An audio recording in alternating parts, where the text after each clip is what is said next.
Okay, welcome everybody. This is the first big workshop. So as you already know, we will speak about TEM for beginners. So just look at the basis of the technique, what we can do on the BIC, especially in TEM. So, first thing, you have the chat if you have any question. Etienne will answer on several questions, and we will make some pause to answer on questions that come more often. Let's go. The talk today is with Melina. Yes, me. And, and Sabrina. So, and here you see on the presentation, we would like to show that on the BIC you have several people that are working both on photonic and electron microscopy for all the researchers of Bordeaux, the region, France, and internationally. But we are like a big team, like with a big number of actors, as you see here. Okay.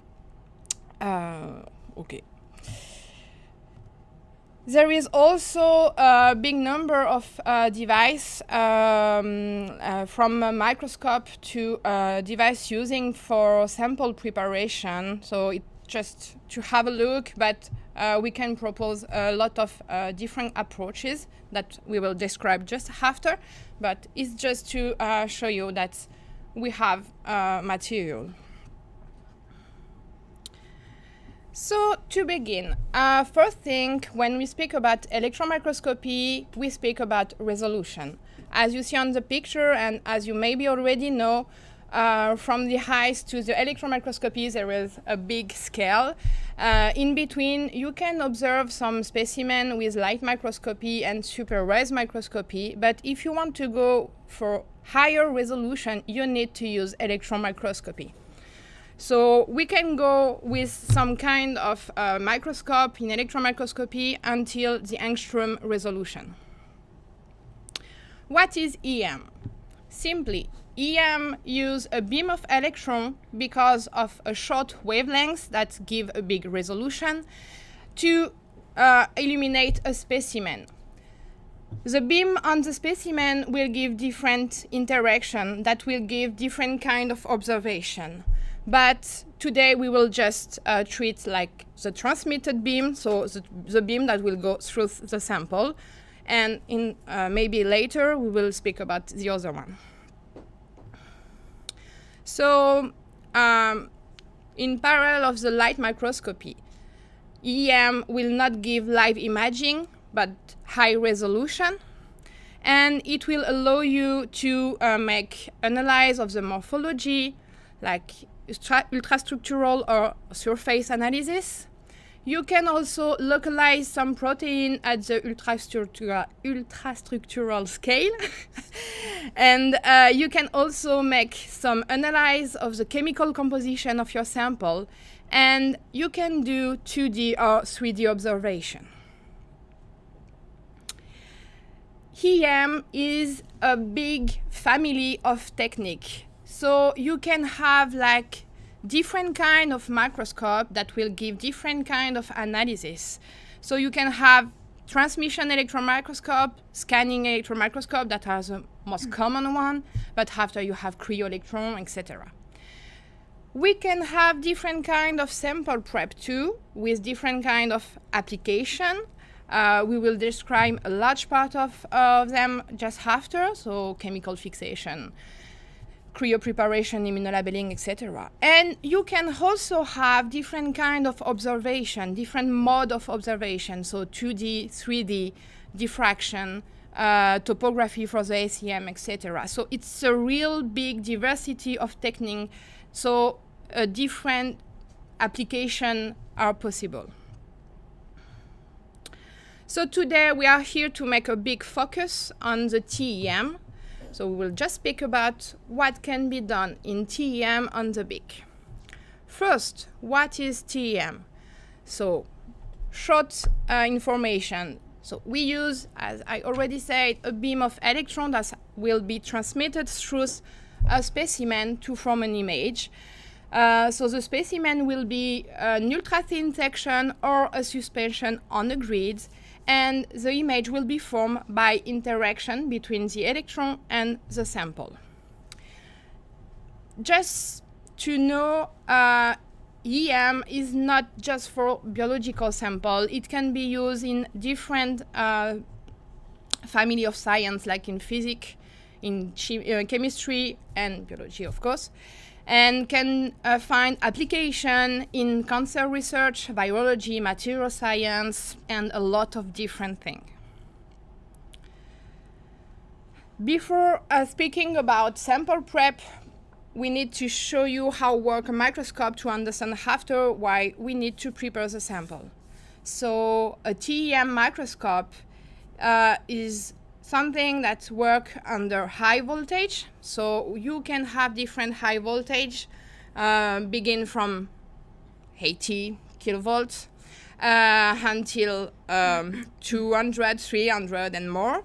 So this voltage is applied in an electron source that will give a beam of electron that will go through a column that is under vacuum, and this beam will cross the sample and form an image on a fluorescent screen or a CCD camera.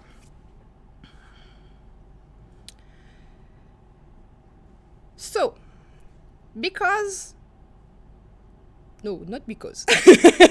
so we need to prepare the sample for some reason. For biological sample most of the time, but also for some material sample or material sample. So for biological sample, we need to prepare the sample because it's a big sample. It's something that is soft, very hydrated, and composed of light atom.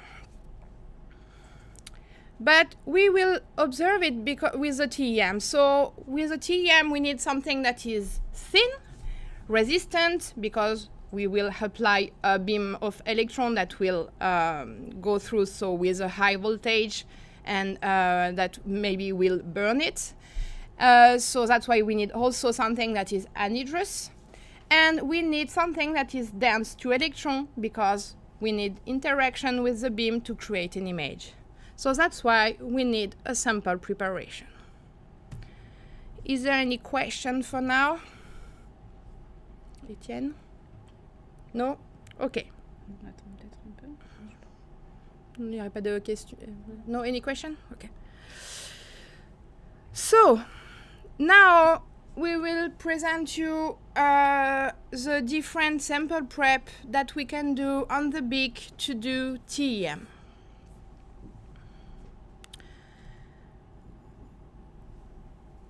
There is a different, a big diversity of sample prep, but most of the time we have the same big step during those different techniques.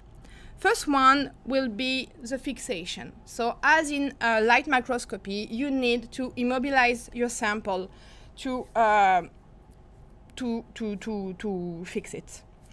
You can use aldehyde like PFA or glutaraldehyde, and in EM we also use a post-fixation with heavy metal, for example osmium tetroxide that will fix all the lipid, but it will also give contrast after under the TEM. Then we need to dehydrate the sample. So we use progressive percentage of solvent like ethanol or acetone to dehydrate the sample until doing the resin embedding with plastic resin. So classically we use epoxy resin, that is hydrophobic, to embed the sample. So at the beginning the resin is some liquid and viscous, and after polymerization at 60 degrees, for example, you will have something that is hard. And because it's hard, we can go to the sectioning to obtain very thin sections, so typically around 70 nanometers.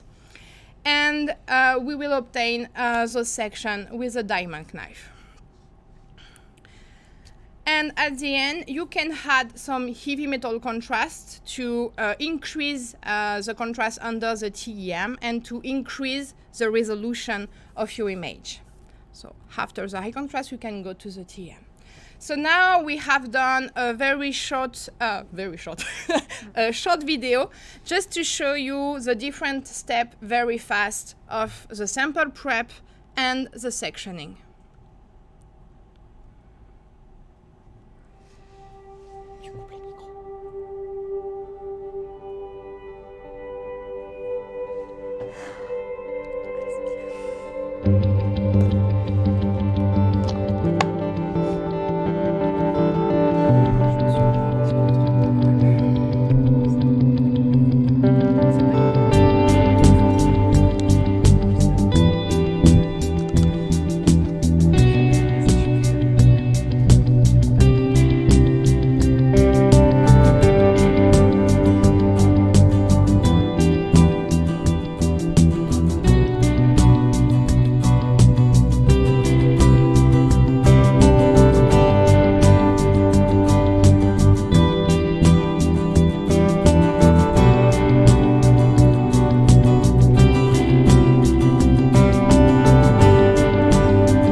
So now we will speak about the different kind of technique. So what you have seen on the video was a classical process for ultrastructure, starting from chemical fixation. But we have different kind of fixation possible on the BIC. The first one, so the common one, is a chemical fixation with PFA and glutaraldehyde. So the action of PFA is fast, but weaker, and the effect of glutaraldehyde will be slow but stronger. That's why most of the time we use both on the fixative solution. But there is another kind of fixation that appeared some years ago, and it's a high pressure freezing. So the principle of high pressure freezing is simply to apply a high pressure, so 2000 bar on the sample, and freeze it at the same time on some milliseconds to obtain vitrified water that will keep the structure of the sample as in the natural state. So first, after chemical fixation, so you have chemical fixation with aldehyde, post-fixation with heavy metal, then dehydration, and epoxy resin embedding. So the advantage of this technique is a classical protocol with minor adaptation. Depend of your sample, you will make some adaptation to answer to the specification of your sample. But with this technique, it's just minor adaptation. And it's something that is fast and robust. When I say fast, it's a protocol that has 4 days of preparation before going to the sectioning. The limitation that is fixation. So chemical fixation goes slow, so you can have modification of the structure, and it's not something that is really, really strong. So you can have alteration and movement of ion and micromolecule. And you can also have some effect of dehydration that will remove some part of the sample also. With after chemical fixation and resin embedding, you can't do immunolabelling. We will speak about immunolabelling after, but just to say that. And for some sample, for example, with C. elegans, it's not adapted because of the cuticle. So here some examples. So we put different application example that we had on the lab.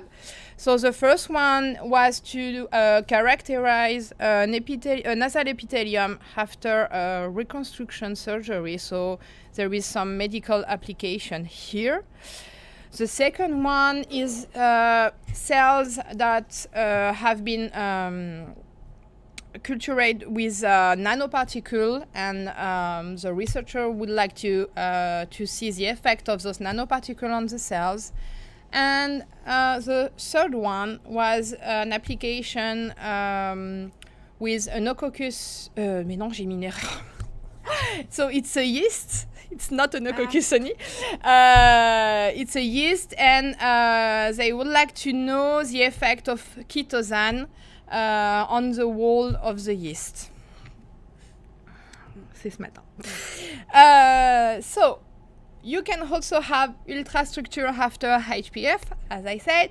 So the principal step of this technique is to make the cryofixation with high pressure freezing, and then make a chemical fixation and a slow dehydration at very low temperature until room temperature to make a resin embedding.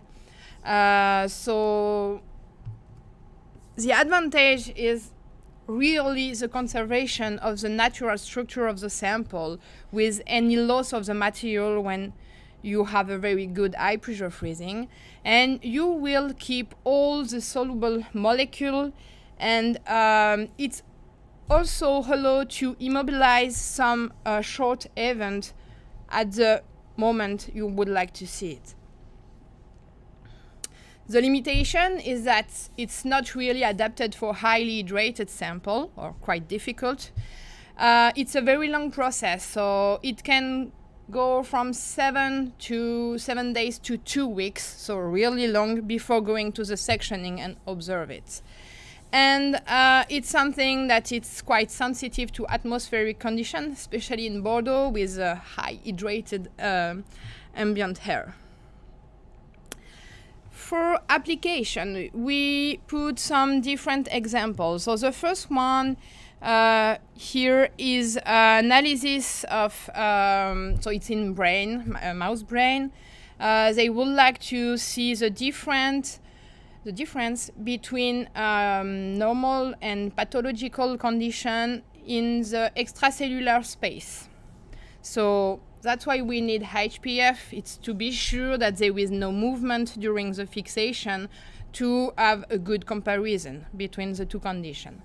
And the second one is an analysis of the cadmium presence in algae to make nanosims observation. So it's a chemical analysis, but we need to be sure that there is no movement of the cadmium, and all the cadmium was kept on the sample to detect it after in nanosims. So as you see, it makes a beautiful picture of algae. And the third example is C. elegans. I said during the chemical fixation process that it's quite difficult for some sample to make chemical fixation. For example, for C. elegans, it's quite impossible if you can't cut it into pieces. So when you need to keep C. elegans in an entire piece, as for this project, you need to go to the high pressure freezing. So here they would like to see the stress induced by nanoparticle on C. elegans, and we were expected an effect on the digestive system. So that's why we needed to keep all the worm to see all along the digestive system if there is effect or modification.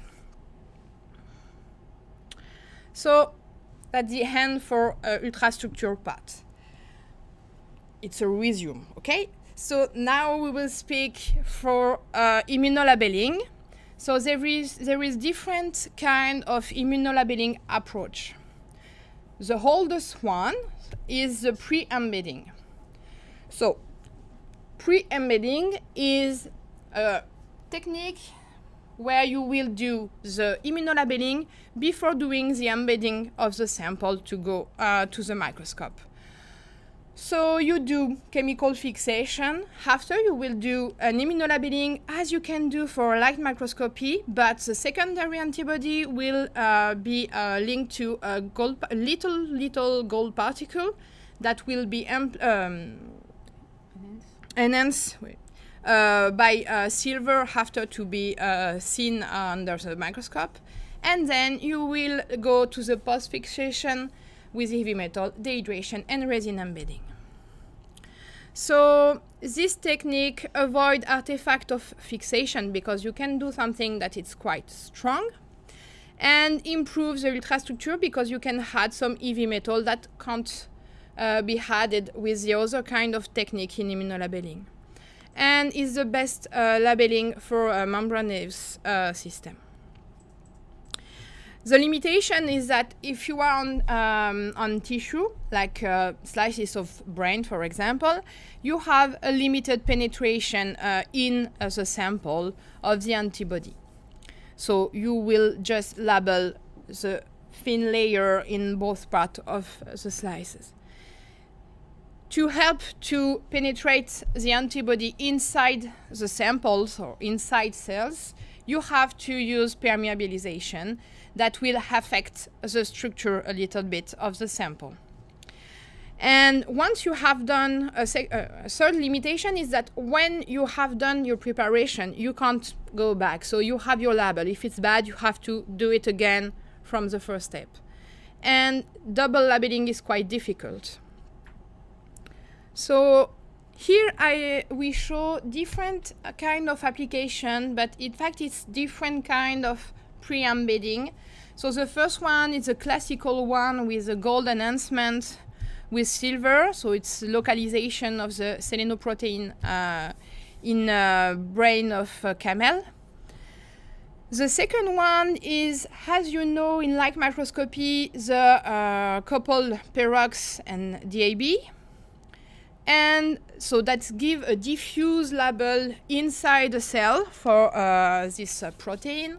And the third one, it's quite the same, but we use the apex with the DAB, so it's also in brain, and you see this very dark label of the cells, yes, of interest. So then you have the opposite. So here is the post-embedding label. It says that you will prepare the sample, embed it, and after do immunolabelling on section. So you have both choice, like for ultrastructure, you can have chemical fixation and also HPF to go to dehydration, and after that you will not use epoxy resin but acrylic resin embedding. Once you have your block that is polymerized, you will do sectioning and then immunolabelling before going to the TEM. So you will have quite well preservation of the structure. Here, because you can have different size of gold particle, you can have the possibility to make multi-labeling, like co-labeling with two protein of interest. And as your label is added after, you can go to several slots of immunolabelling. You will just do a lot of section. The limitation is that if you use chemical fixation, you can have an effect on the antigen preservation. For example, glutaraldehyde can modify your epitope, and then it's quite difficult for the first antibody to recognize it. And also, you will have an effect of the resin that will catch your epitope and limit the access on it. And still, you will have a label just on the surface of your section. It's a long process, so it can go from 7 days to 2 weeks if it's a free substitution after HPF. And last thing from the limitation is that acrylic resin are really toxic, so it's not always a pleasure to use it. So here, two kind of example. The first one is on Cabernet Sauvignon grape berry skin. So they would like to localize the pectin in a different stage on the grape skin. And so you see little black dot on the berry skin here, and here it's another label on mouse aorta of actin, so the actin in endothelial cells. So you see the different arrow that show you the different points. So it's quite different from the light microscopy. You don't have a lot of label because, I repeat, it's just on slices at the surface on slices, and you have modification.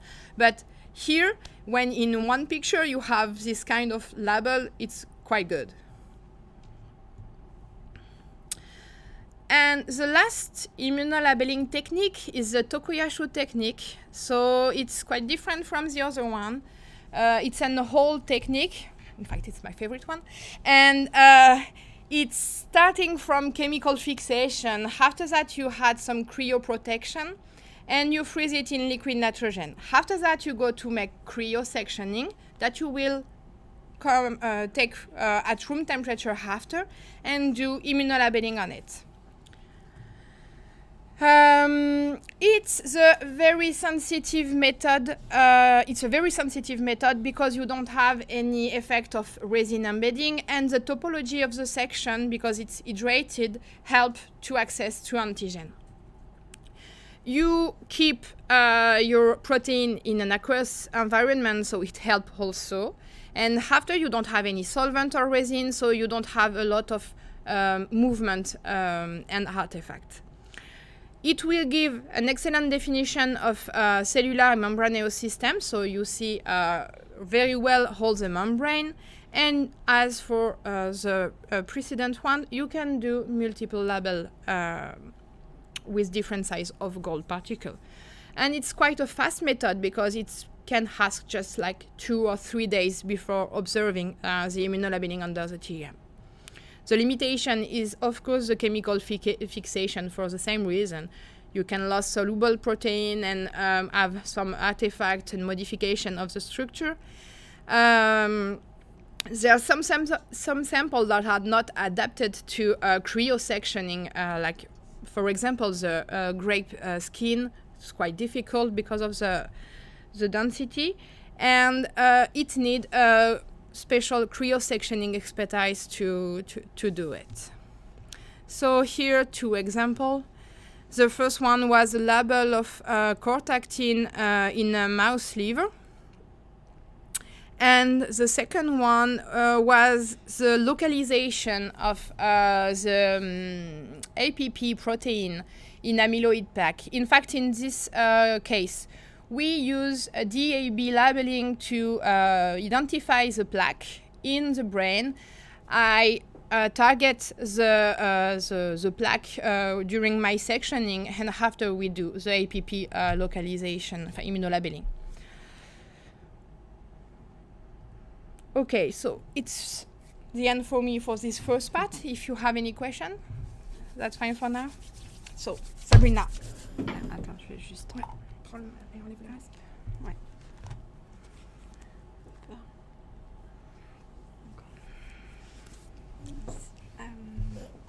Okay. So, in electron microscopy, it's a powerful technique used to characterize isolated particles.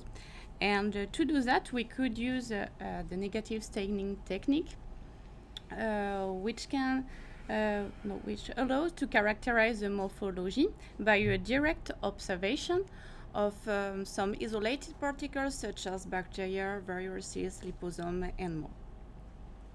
The principle of this technique is to apply a layer of an electron-dense solution around the sample in order to highlight the element to be analyzed. And this denser solution could be used with very specific pH and concentration in order to avoid of the support film. And then we apply a droplet of the solution, the sample solution, for a few minutes in order to adsorb the sample at the surface of the carbon film. And then we remove this droplet, and immediately after, another drop of the staining solution is applied for a few minutes too, so in order to make the staining, and after that removing. So at the end, the last step is hair dried of the grid, and as a result, we have the dense solution, the electron dense solution. We occupy the hydrated region outside and inside the sample. So that's why we obtain a negative staining, so a white sample in a dark background. So on the platform, we have several components of several solutions, whose the most used are uranyl acetate, nanotungsten, phosphotungstic acid, and uranyl-less, and we use the choice of the solvent depend of the sample to be analyzed.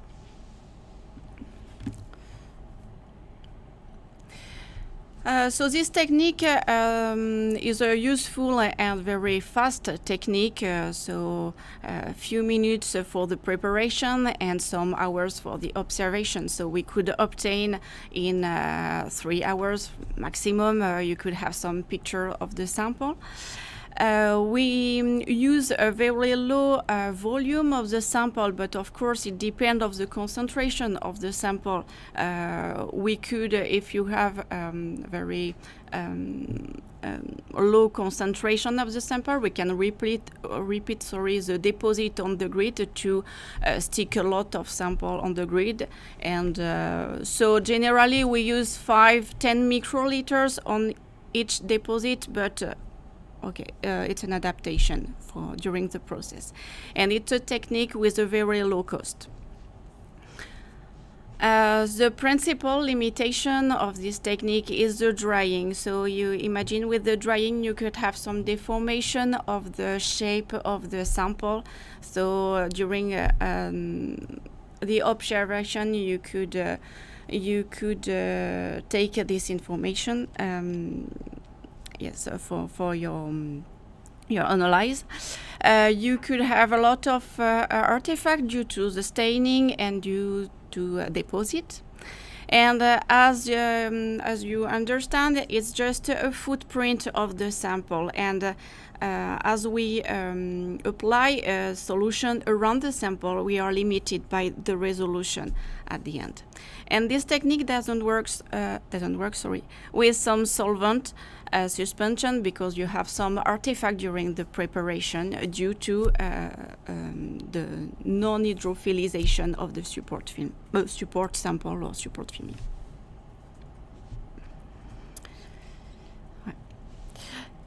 Here are some examples. So the first one on the left, we work on bacteria, and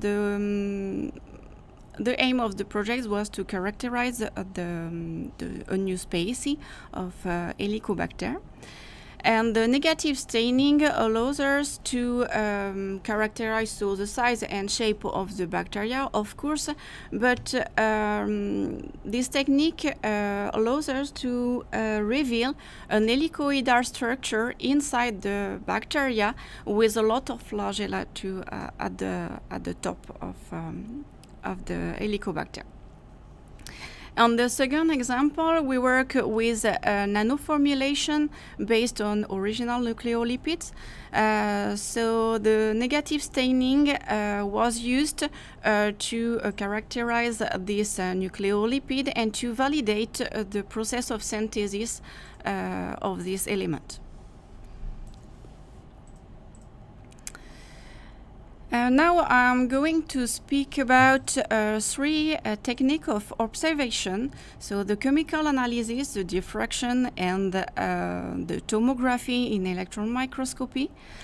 These three techniques can be done on our platform on the microscope 200 kV, so the last microscope installed on the platform in 2018.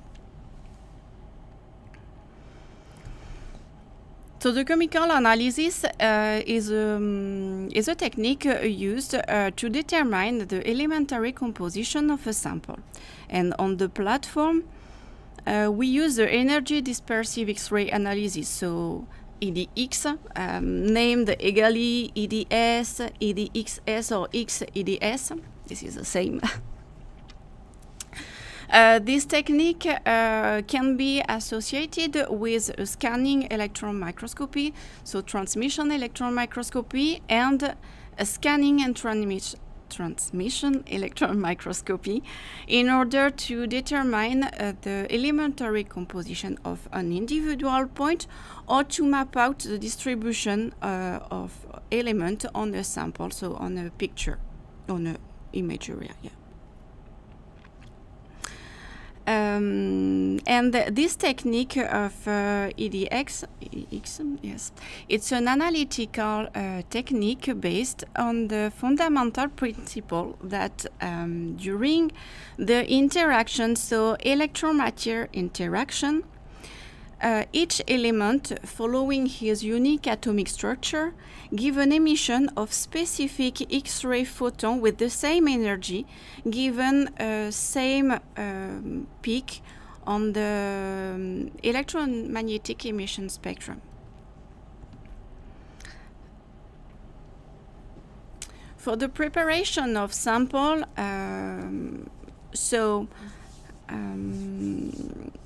we could on the platform we use three technique of preparation. So simple deposit on groove when we have some suspension.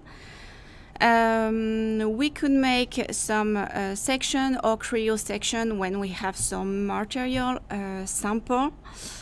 For biological one, sorry. It depends. So if, for example, you would like to avoid the loss of a soluble molecule inside the sample, we prefer using the cryosection and directly an observation in transmission electron microscopy. But if you would like to preserve the element and you would like to analyze the morphology of the sample, it's better to use the high pressure freezing and free substitution as we see previously. So in order to keep the native state and the element, yes.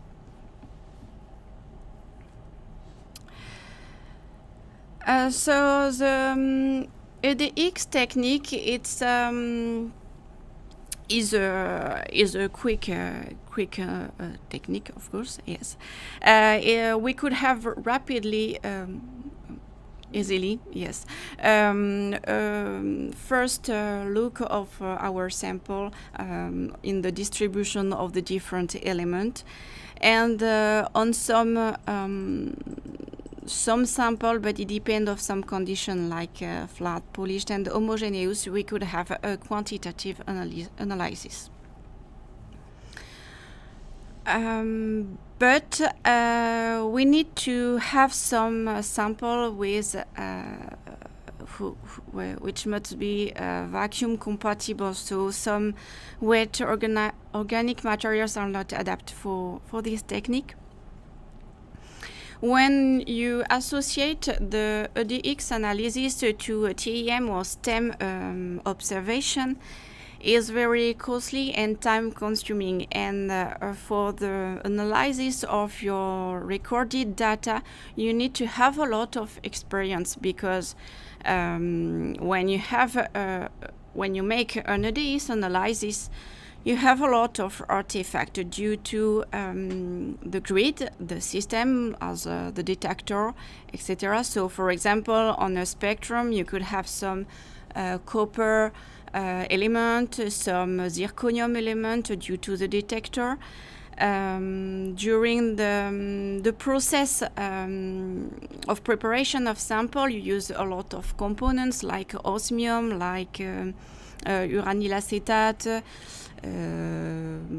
lead for the staining, of course, and so this is a lot of element for contamination, which can contaminate the spectrum. So you need to require a lot of experience to separate the element, the interested element, and the element due to the process and user system. And an artifact. Yes, an artifact, equally the peak sum in the spectrum. So the peak sum is when you have two photons which enter in the detector in the same time. You have a sum of the both energy, and on the spectrum it's impossible to separate the both photons, so the both elements. So that's why it's very interesting, yes, to analyze your spectrum with a high expertise. Here is an example of silicium particles that we analyzed in STEM EDS. So with the STEM picture, we characterize the morphology of the particles, and with the spectrum of element analysis, we could determine the element which compose the particles. And by the association, when we make the mapping by STEM EDS, we could see the dispersion of the different elements on the particle, and on this project the STEM EDS allowed us to follow the thickness of the SE element around the particle, function of the synthesis, of the down synthesis, yes. The second application is a biological one. On this project, we worked on the interaction between the nanoparticles and cells. And the STEM EDS technique allows us to characterize the mechanisms of internalization of these particles inside the cells, so the localization in the cytoplasm or in some organite or free localization, yes.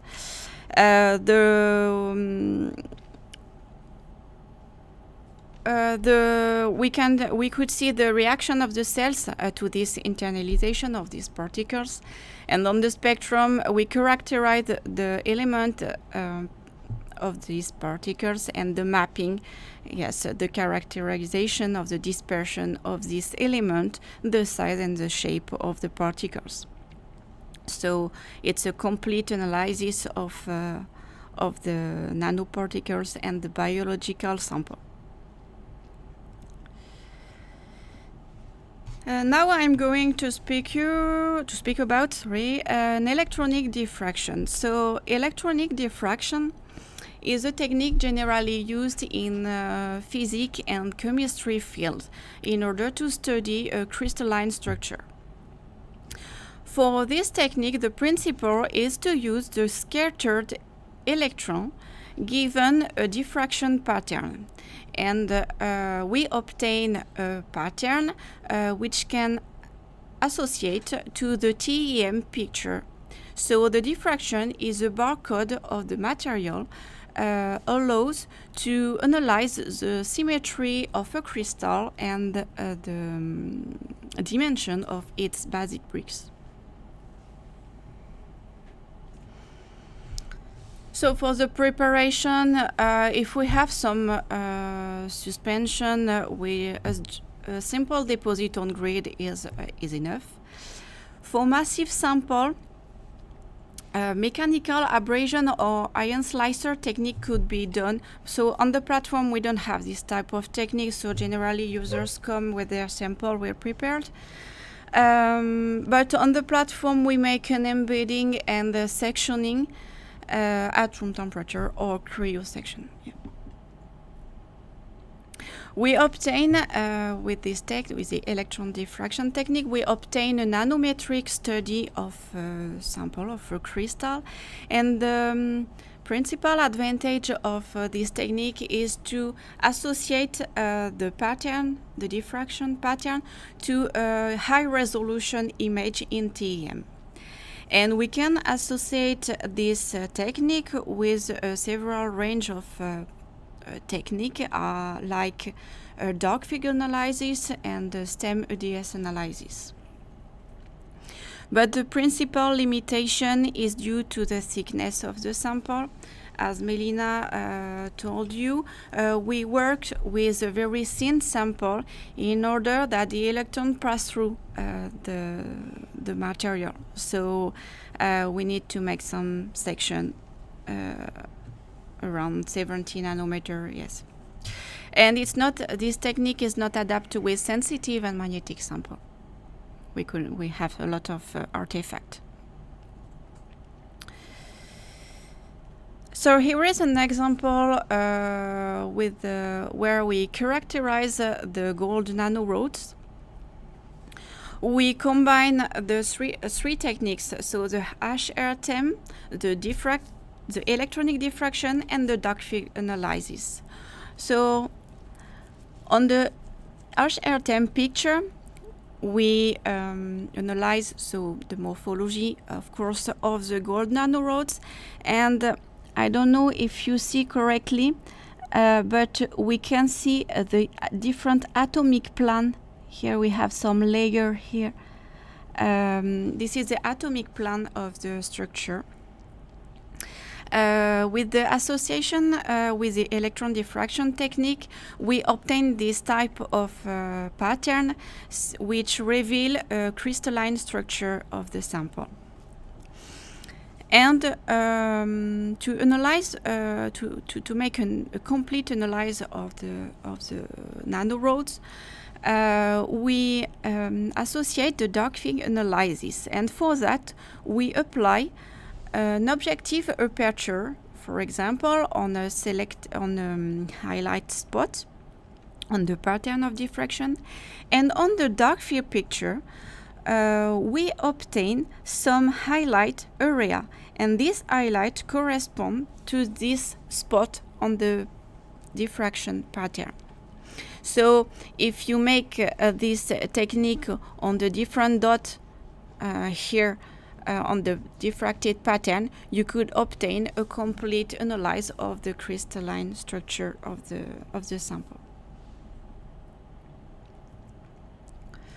So the third technique of observation is the tomography in TEM. In TEM, as we see, we work with some thin sections, so around 70 nanometer, and we image only in 2 dimensions. So the 2 dimension, it's not a real representation, of the volume of the sample in the native state. Okay. So the tomography in electron microscopy is a technique used to reconstruct the 3D organization of an organelle or cells or a tissue. For that, the preparation is the same as we see previously, but for the section, we increase the thickness of the section, and we work with a size between 200 nanometer and 500 nanometer to collect a lot of information in the volume of the section. And in TEM, so when we image this 6 section, we obtain 2D projection, a serial tilt of a 2D projection, in order to have a stack of image, allowing us to reconstruct the volume by using some tomogram software.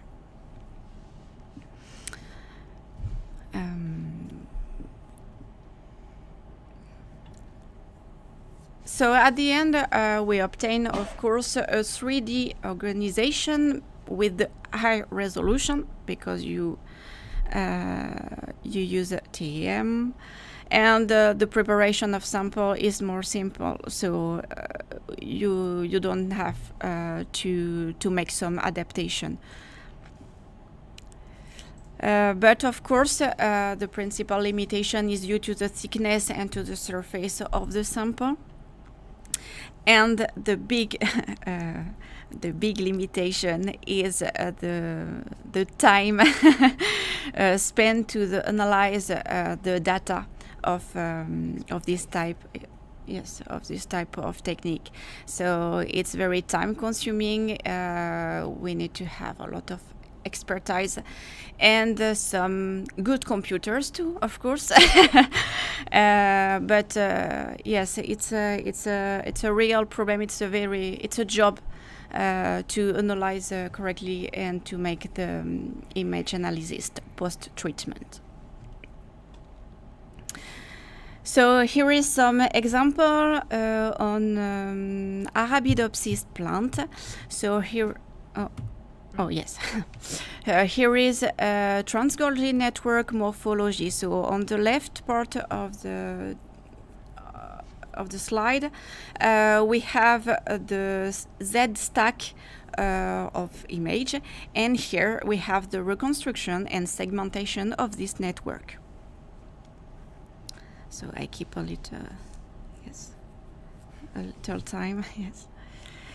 And here is, for example, a tomogram of plasmodesmata on Arabidopsis plant. So you could see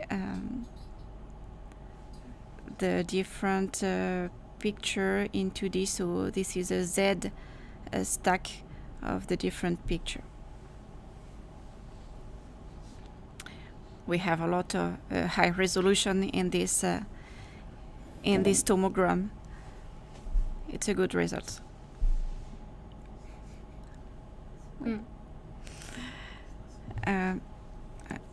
Oh yes.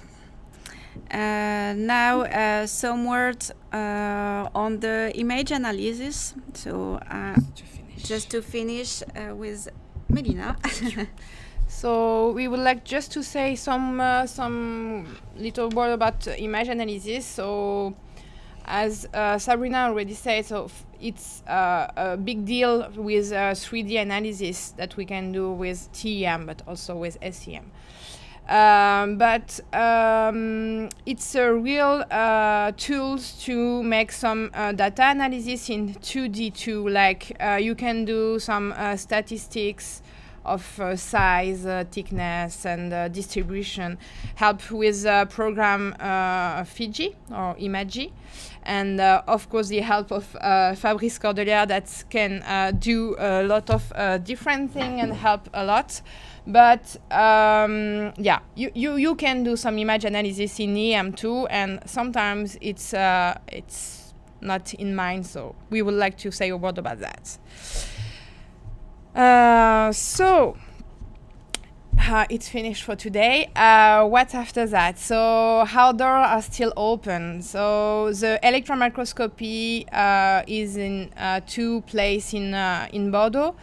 In the Centre de Génomique Fonctionnelle in the Carré campus, and also the plant imaging is done in the INRAE site with Lisiane. You can contact all of us and go to our website, so with the big website. And so today we just speak with a lot of generality on TEM. It was really short, just to have an overview. We will do several other workshops. So both with a photonic unit, we will make alternation, but in EM, we will later speak with SEM. Of course, correlative microscopy, because we know that you are expected it. 3D EM also, and immunolabelling in more detail, etc. But before that, if you have any question or if you need any help on your project, please contact us.